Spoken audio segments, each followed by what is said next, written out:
What's up guys, ATCG here, welcome back to Yu-Gi-Oh! Deck of the Day, and today we're profiling probably one of the main, or if not the main deck of the channel, Nekroz. We have done so many different variants of the deck has so much utility, you can splash whatever you want in it and it can work, but today we're taking the pure approach, and we're going for the going second variant of the deck because that's what Nekroz was originally meant to do, go second and not decay.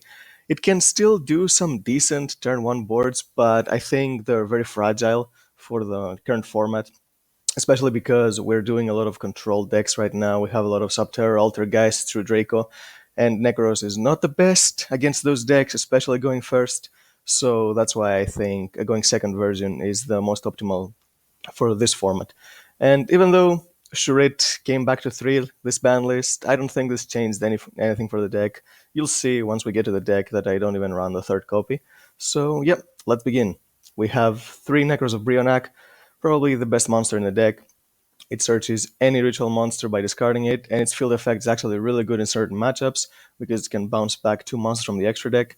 So if you can summon it, and you're playing against a deck like that uses a lot of combo monsters, if you're playing against Thunder, which they don't have a lot of disruption, you can just bounce both Colossus and still be able to search all your cards. So that's pretty good.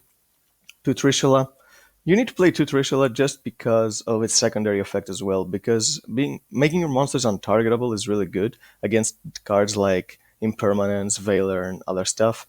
And sometimes you need to search the second one and summon the first one, and when your opponent tries to stop its effect, then you can just chain the other one from your hand and make sure it resolves. This deck, as long as it's not using Trishula's effect, it's probably not winning, because its effect is so powerful that it deals with your opponent's hand, field, and graveyard. But still, the deck has tools to take even without it, but I think it's probably the most powerful effect in the deck. 2 Valkyries. I don't think you need more than 2. Its effect is okay.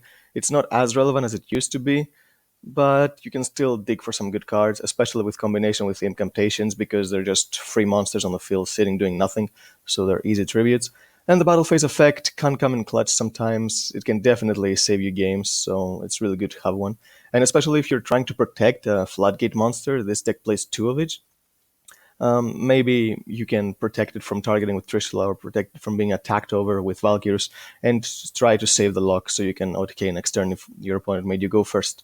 To Colossus, I don't think you need 3. As you can see, once I go to the spells, I've cut a lot of Necro spell cards because they can pretty much clog your hand, and they're all searchable in any way. And there is a much better ritual spell right now for all ritual decks, so I think this helps you minimize the amount of ritual spells of the archetype you're playing that you need to run in the deck. And its all effect can be a quick effect on field. You can just make an opponent's monster from the extra deck attack 0 negates effect.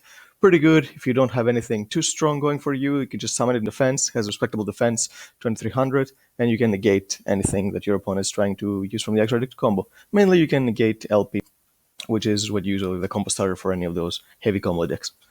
And 1 Unicorn, unfortunately still at 1. I don't think Konami plans on giving us more than 1 Unicorn.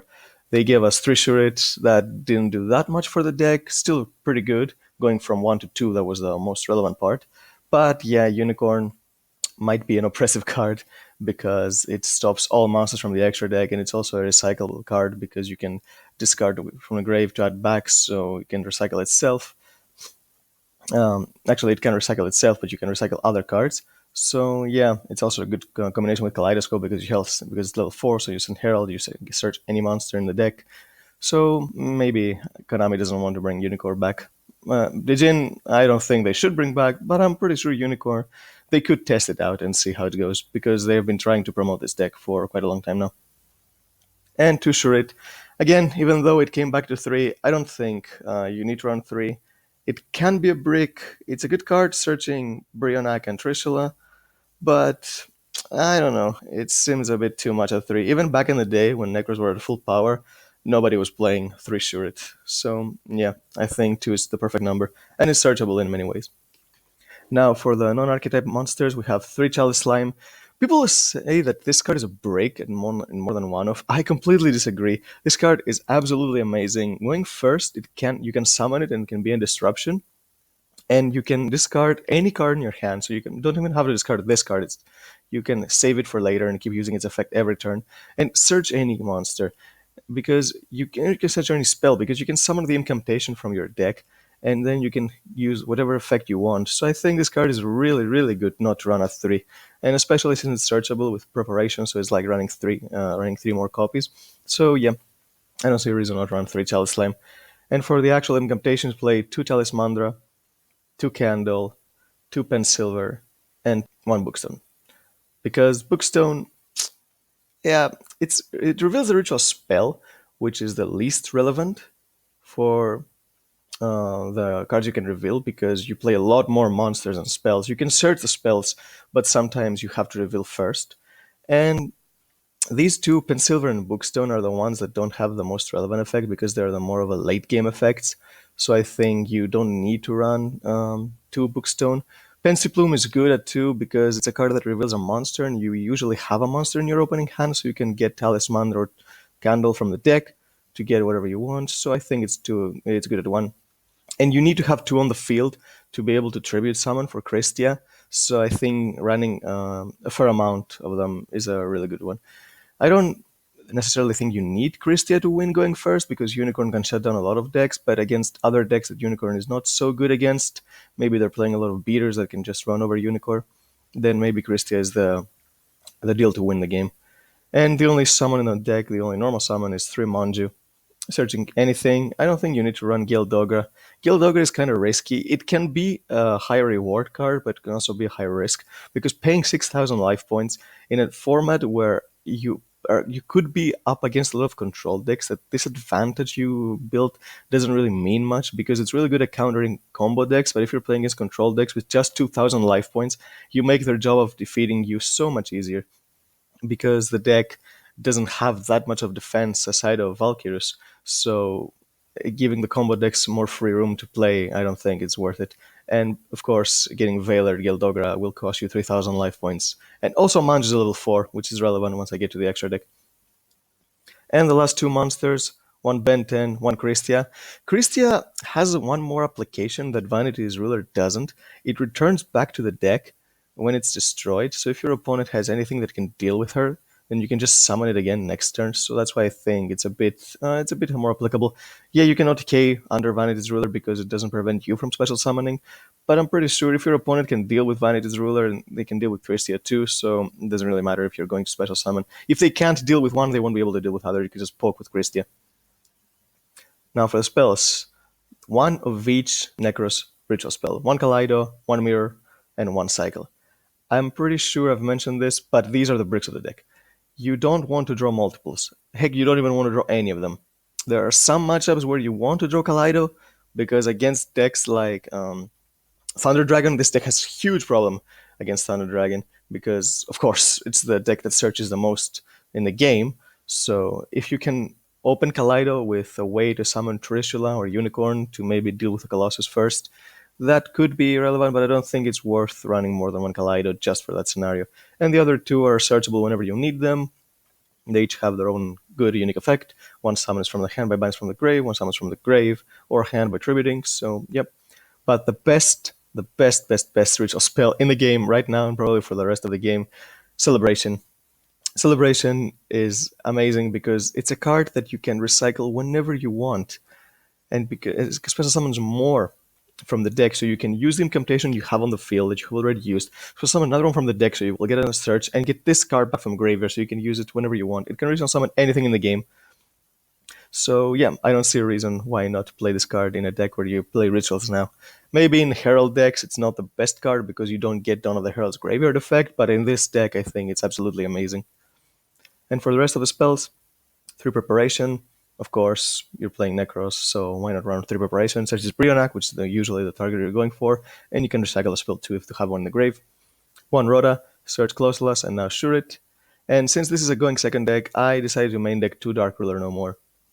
I'm not sure if it's worth running Nibiru over this in this deck, because there are some control matchups where you can play around Nibiru. I've seen a lot of Thunder Dragon players sit on 1 Colossus just to make sure they don't get Nibiru, and 1 Colossus is enough to deal with this deck. If you don't have a very appropriate hand, then you will not be able to play even through one Colossus. So I think Dark Ruler no more. Make sure that even if your opponent overextended, or even if they didn't, you can deal with the board they have on the field. Yes, you cannot OTK because it prevents your opponent from taking damage, but all you need to do is clear your opponent's board, establish your own board, and that will pretty much be it. So that's why you need this card in the deck. And for the traps, two impermanents, you need some hand traps, and I think impermanence is the most relevant hand trap because I'm not sure if Lunalight Orcust is still a deck. People say you can use Curious to send the Orcusts, so if they can do it consistently and people start playing Azathoth again, maybe impermanence is the best hand trap at least, and especially since now that they banned Mermaid and you can't run Ibli anymore, they won't be able to use to bring Ibli on your field, so you can use impermanence whenever you want. And too evenly matched because, again, this is a deck that wants to go second, and the format hasn't been defined yet. We don't know if combo decks or control decks are the better ones, so running a mix that can deal with both is the better option. Now for the extra deck, two Herald. Again, for Kaleidoscope, you could possibly use it more than once, but usually it's just once. One Star Eater and one Shooting Quasar for level 11, level 12, so you can do the combo with the levels of the Nekroz, so you can summon them. One NTSS, because sometimes you need to pop a problematic card with Kaleidoscope in order to be able to play, usually Floodgate or a monster that has an annoying effect. For the Xyz, Nayar Azathoth. This is the reason Manju is really good, because I like Guild Dogra, which is a level 2, Manju is level 4, so sometimes when you want to push for game, you kind of have to summon a lot of monsters, and you could fall into Nibiru, but summoning Azathoth means that you will be able to play whatever you want safely if you can just clear your opponent's board and attack for a game. And I play another card in the deck that supports it, and that's number 21, Frozen Lady Justice. You can just slap her on top of Azathoth, and she will have a lot of she'll have more attack points. Also, it can deal with defensive boards. So if your opponent has put like all their defensive monsters, all their negation monsters in defense mode, some Danger Thunder players put like the Crystal Wing or the 38 in defense mode. If you can just summon Azathoth, then they won't be able to use the effect, and summon this and destroy all their monsters, you can clear their board very easily. One Emerald, because sometimes you need to recycle your monsters in order to still be able to search them, especially a Unicorn. You just put it back in the deck and then search again with Brionac. So it's like running more than one copy. And one Dweller, because again, this is the format where I think there will be a lot of decks that rely on the grave. Again, Salamangreat is a good example. So Dweller is really good. And for the links, you barely ever go into any of these, but they're just here just in case. So one Lambda, generic one pointing downwards. One Phoenix, pop Bakro, because again, this deck sometimes can deal with Bakro. You don't have an effective way of dealing with them in archetype. The only way I can think of that you can do it with Nekroz is Gungnir. But Gungnir is kind of a minus card if it gets negated because it discards for cost. And it's not the greatest level. Level 7 is a bit weird for this deck. The only optimal way to summon her is with Shurit. So I think just being able to summon Phoenix and deal with one Bakro is enough. But the problem with generically the problem with the extra deck is the incantations, because unless you get rid of them, you won't be able to go to, and that's why Valkyrie's effect is important. One Unicorn, because you need to link climb sometimes, deal with more cards, and the two Boreals, because you can summon them. Sometimes there are monsters that you can't deal with your own monsters. If Trishula doesn't resolve, if your opponent knows how to play around it, or if they just have the negation for it, this deck cannot deal with two powerful monsters because the greatest attack they have in the main deck is 29. So sometimes these two need to be summoned in order to be able to OTK, or even just clear an opponent's board if they have a Colossus, and you can't possibly summon a Borreload without searching, which could be difficult, but you never know. You need a Kaleidoscope and a lot of monsters in your hand in order for the appropriate level combination, and you can just steal the Colossus and they won't be able to play next turn. You can possibly OTK. So, yep, that's the deck. I think it's a really good rogue pick for this format. We've seen it top a few times in the previous format as well, and now that some decks got weakened, I think Sky Striker was this deck's hardest matchup, so that's a good thing that Widow Anchor got hit to 1. They won't have to deal with that card anymore. But Thunder Dragons, unfortunately, which is the other hardest matchup, did not get touched. But unlike Sky Striker, if you go first against Thunder and you bring out a Christia, you can't possibly win, but it didn't have a good going first or going second advantage against Sky Strikers, so that's why Thunder Dragon is a little bit more manageable. So, yep, thanks for watching, guys. See you next time.